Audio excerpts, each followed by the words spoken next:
But our first explosive case involves a round trip across the Pennines, carried out by a doting dad who'd hatched a balmy plot to outwit a speed camera.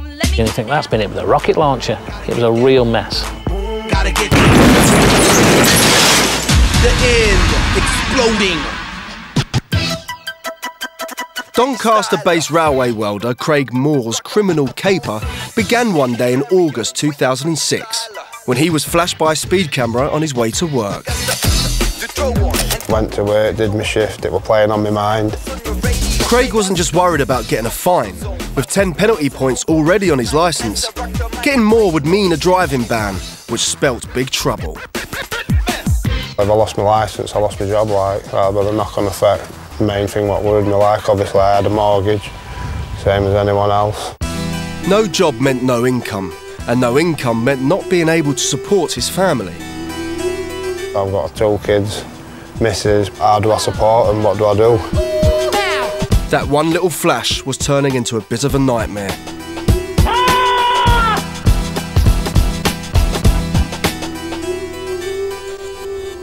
So that evening, Craig racked his brains for a way to get out of his speeding camera quandary, before having what must rank as one of the world's oddest and daftest eureka moments.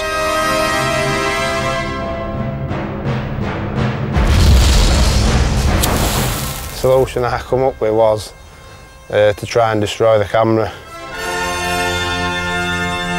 To ensure he could keep putting food on the table, Craig was about to go from family man to feckless felon.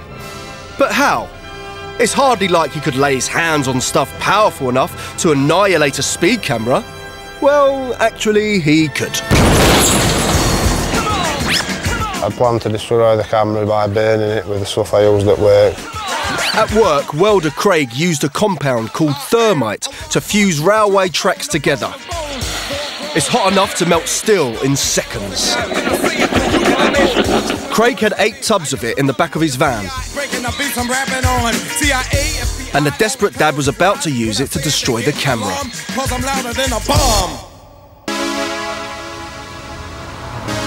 The van, loaded with combustible compound, Craig drove 40 miles across the Pennines to wreck the camera before it wrecked his life. Parked the van outside of the camera, climbed on roof.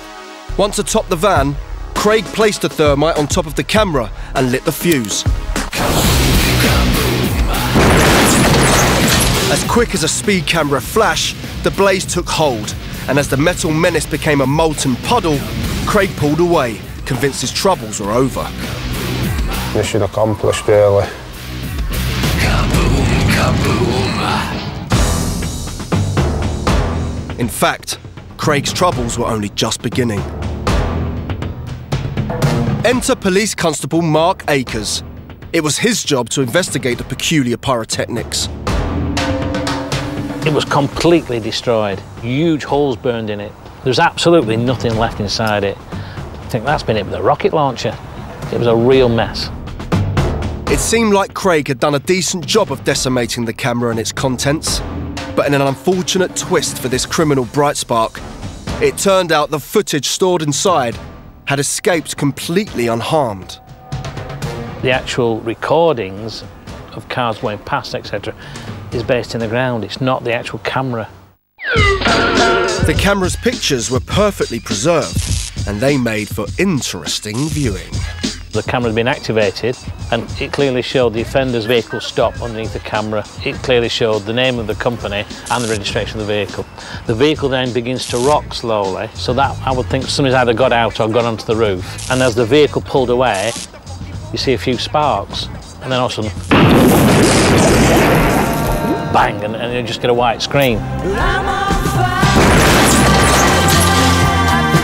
Armed with the van's registration and the company logo, police simply traced it back to Craig's work, who confirmed he'd signed it out that night. Worse still, because all the vans had GPS trackers, our feckless fire starter had also provided police with a record of his entire journey.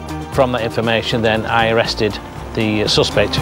In a last-ditch attempt to save himself and his job, Craig denied the offence. I was denying it because I fully intended to go not guilty. Not quite catching on to the fact that the evidence was stacked firmly against him, Craig thought police wouldn't be able to prove he was at the scene. But they still didn't have any evidence that I was the person driving that van. You know, that's the facts. They are laid before you. That's all the information we have. It can't be anybody else. Well, I don't know. That was it. I don't know. All I said is I went to bed.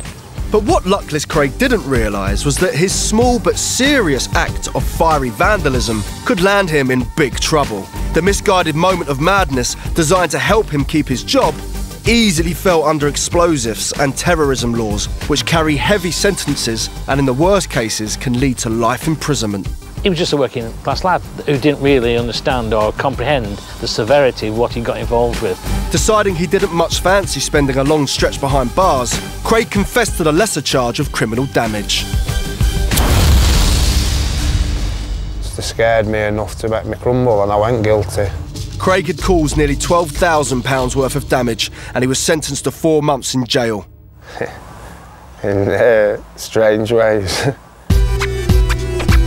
As if that wasn't punishment enough, there was one final kick in the teeth for Craig. The camera itself was more of a traffic monitoring system rather than for prosecuting people. He wouldn't have received any fine or anything whatsoever from that camera. So all that devious things he did and the trouble he got in, for nothing, for absolutely nothing. Took drastic measures, made a mountain out of a molehill. Having paid his debt to society, Craig's back home and on the straight and narrow. It's not something I'm proud of out like that. I did apologise to the people who that camera served, like, so obviously it was still money out of their pot, do you know what I mean? I should have never set off in van, really. I should have just gone home. Next time Craig gets a strange spark of genius, here's hoping he snuffs it out sharpish.